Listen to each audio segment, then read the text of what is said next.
The knock on my bedroom door wasn't gentle. It was sharp, deliberate, angry. I was already awake, sitting on the edge of the bed with Willow in my lap, her tiny arms wrapped around my waist, her cough rattling in her chest for over an hour. She needed warmth, sleep, and medicine. I had none of those here.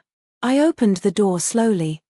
My dad stood shirtless in the hall, belly hanging over his waistband, one hand clutching the doorframe and the other gripping a half-empty beer bottle. His eyes burned. "You know what time it is," he spat. "I do," I said quietly, "but Willow's sick. I was just trying to." "I don't care if she's dying," he barked. "You're in my house. My house doesn't shelter leeches. Want heat, pay rent, want medicine, get a job." Behind him, my mom leaned against the wall, arms crossed, face unreadable except for that flicker of satisfaction in her eyes. "Mom, please," I whispered, "just tonight. Let her stay warm. I'll take her to the clinic in the morning." Her voice cut through me like glass. "Trash sleeps outside." I blinked. "What?" "You heard me. You opened your legs at 19, thought you knew better than your family, now live with it." She sipped her wine and stared like I was dirt on her shoe. I turned back into the room, grabbed Willow's coat. Her cheeks were flushed with fever, her eyes too big for her little face. "Are we going on a trip again?" she asked softly. I swallowed the sob rising in my throat. "Yeah, baby, just for a little while." At the stairs, my sister Ava appeared, perfect curls framing her smug smile. "Finally, I thought they'd never throw you out," she laughed. Willow frowned. "Aunt Ava, are you happy?" Ava's grin widened, thrilled. "Mommy's finally learning her place." I opened the front door. The cold slapped us. "Don't slam it," Mom called after us. "No need to wake the neighbors with your drama." Outside, it was 42 degrees and dropping. I wrapped Willow in the thin blanket I'd hidden away and started walking. No friends left, no family willing to help.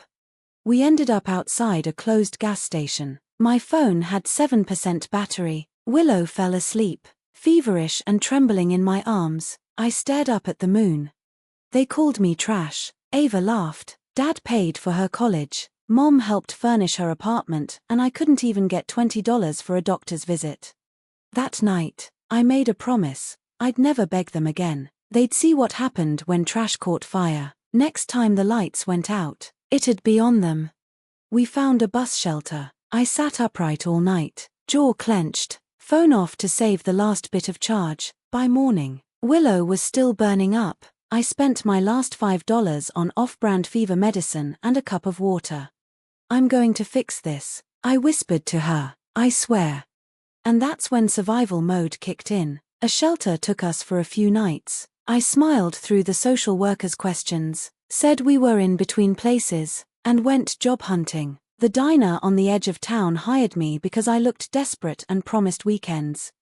I worked graveyard shifts at the diner, scrubbing tables, restocking syrup bottles, cleaning toilets. Willow stayed with a kind woman from the shelter. I didn't rest. I didn't cry. I planned. Every shift, I saved every dollar and kept my ears open. Rich customers, shady businessmen, anyone with influence, I listened. I learned. 2 months in, I landed a second job, receptionist at a small HVAC company. Heating, cooling, security, smart systems, everything from electric locks to energy use logs. Most importantly, remote access. I became the perfect employee, friendly, helpful, trustworthy. Within weeks, I had full access to schedules, service records, and passcodes. The day I saw my parents' names in the system, I smiled for the first time in weeks. They just installed the full smart home package. Ava was listed as a backup user. I copied everything. I knew their routines. Dad home by 6:30, beer in hand minutes later, Mom on the patio with wine by 8, Ava drifting in late, music blaring, bedroom windows unlocked. I waited 2 more weeks, played it safe. Then came the hottest weekend in July, a record-breaking heatwave. Friday afternoon, I triggered a system glitch. Their AC shut down. Complaint calls came flooding in. "House feels like a furnace." I answered myself, yes, I see the problem. We'll send someone Monday. 3 days, no cooling. But I wasn't done. Saturday night, I locked the blinds and switched the thermostat to heat. Override locked. The temperature climbed 94 degrees, 97 degrees, 101 degrees. I knew exactly what I was doing. The system had a safety shutoff at 106 degrees, but it never got that far because the next morning, I showed up. Not as their daughter. As the technician. Branded polo, clipboard in hand. Mom opened the door, hair plastered to her temples, shirt damp and clinging. You, she breathed. Hi, I said sweetly, here to fix the furnace. I hear it's been unbearable. Dad appeared, red-faced, sweating through his undershirt. It's a damn oven in here. Your stupid company screwed us. Oh no, I gasped. That must feel, what's the word? I tilted my head, trashy. They froze. I stepped inside. The air smelled of melted plastic and stale wine. At the smart panel, I feigned puzzlement. Overrides locked. Wonder who could have done that. Mom's eyes narrowed. You little. Careful, I said, tapping the screen. Wouldn't want the power to go too. Might be days before we get someone out. Summer rush, you know. Willow stood quietly in the doorway behind me. I'd brought her this time. Ava stumbled down the stairs, smeared makeup, tangled hair. You, what the hell are you doing here? I smiled wider, returning a favor. What are you? You laughed when we were thrown out. I cut in. Remember? She didn't answer. I do. Willow does too. And now, I've got admin codes. Every beep, every flicker, me. Every night you wake up sweating, me. I tapped my badge against the thermostat. Security cameras, looped. You can scream all you want. No one's watching. Dad lunged. I raised the clipboard, calm.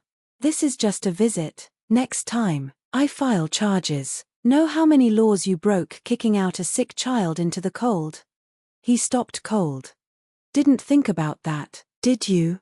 At the door, I took Willow's hand, paused. Oh, Mom. She turned slowly. Next time you notice someone missing from the family album, don't call me. That page burned.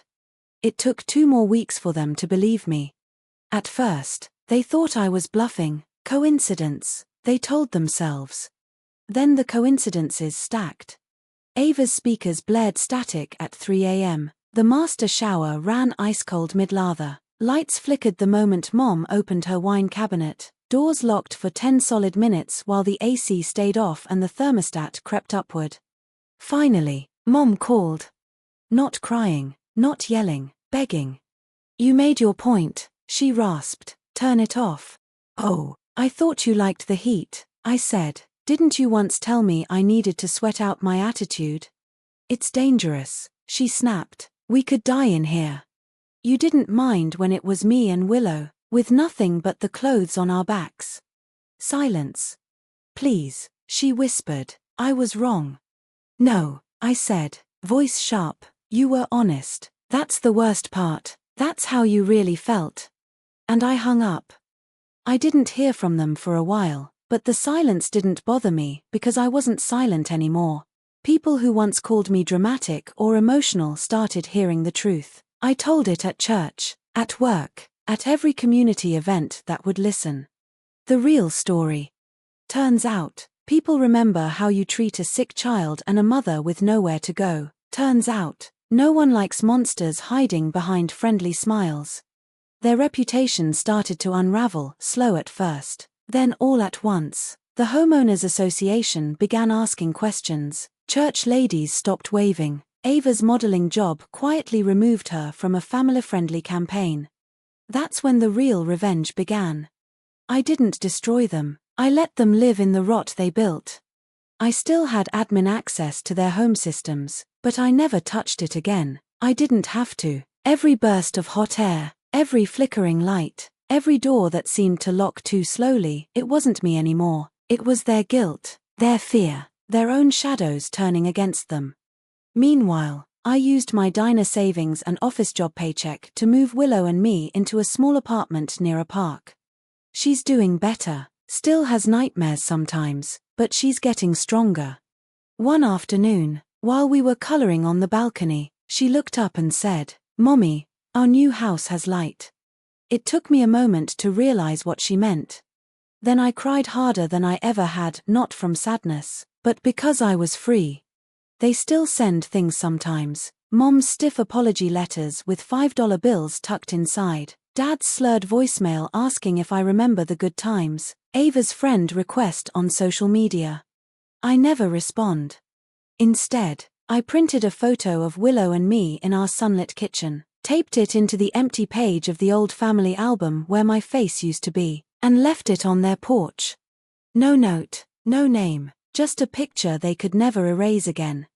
And no matter how hot it got in that house, they'd never sweat me out. Not ever.